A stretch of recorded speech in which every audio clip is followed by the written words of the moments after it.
10th క్లాస్లో చేజారిన బాల్యం అనేటువంటి పాఠం చూసినప్పుడు చేజారిన బాల్యంలో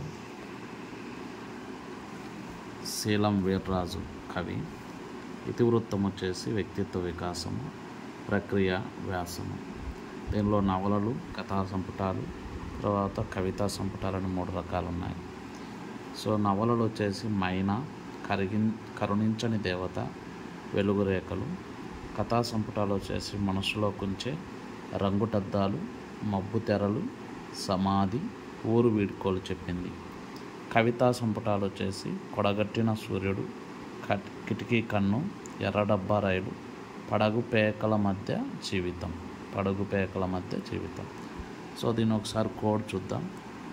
వీర్రాజు ఆయన కథ ఏంటంటే, మైనా అనేటువంటి అమ్మాయిని చూసి తన జీవితంలోకి వస్తే తన జీవితం అంతా వెలుగుమయమవుతుందని చెప్పేసి మనసులో చాలా సంతోషపడుతూ అనుకొని తనకు ప్రపోజ్ చేస్తే దేవతలా ఊహించుకున్న తను కరుణించలేదు. అలా కరుణించకపోయేసరికి అప్పటి వరకు తనకు కన్న కలలన్నీ కూడా ఒక రంగుటద్దాల లాంటి ప్రపంచం అంతా కూడా పేకమేళలా కూలిపోయింది. అప్పుడు ఏం చేయాలో తనను మర్చిపోవడానికి మనసు రాక ఎర్ర రైలు యొక్క కిటికీకి ఒక తాడు తీసుకొని ఉరేసుకున్నాడు. అప్పుడు ఊర్లో ఉన్న వాళ్ళంతా అతనికి వీడ్కోలు చెబుతూ, మబ్బులు పోకముందే, సూర్యుడు రాకముందే, మబ్బులు రాకముందే, సూర్యుడు పోకముందే సమాధి చేయండి అని చెప్పేసి చెప్పారు. మళ్ళీ చెప్తాను చూడండి. వీర్రాజు కథ ఏంటంటే, మైనా అనేటువంటి ఒక అమ్మాయిని చూసి తన జీవితంలోకి వస్తే తన జీవితం అంతా కూడా వెలుగుమయమవుతుందని చెప్పేసి మనసులో అనుకొని తనను ఎంతో ఆరాధించాడు దేవతలాగా. అయితే తను మాత్రము కరుణించకపోయేసరికి అప్పటి వరకు తనను ఊహించుకుంటూ కట్టుకున్న రంగుటద్దాల లాంటి ప్రపంచం అంతా కూడా పేకమేళలా కూలిపోయింది. అప్పుడు ఏం చేయాలో అర్థం కాక ఎర్ర రైలు కిటికీకి తాడుతో ఉరేసుకొని ఆత్మహత్య చేసుకున్నాడు.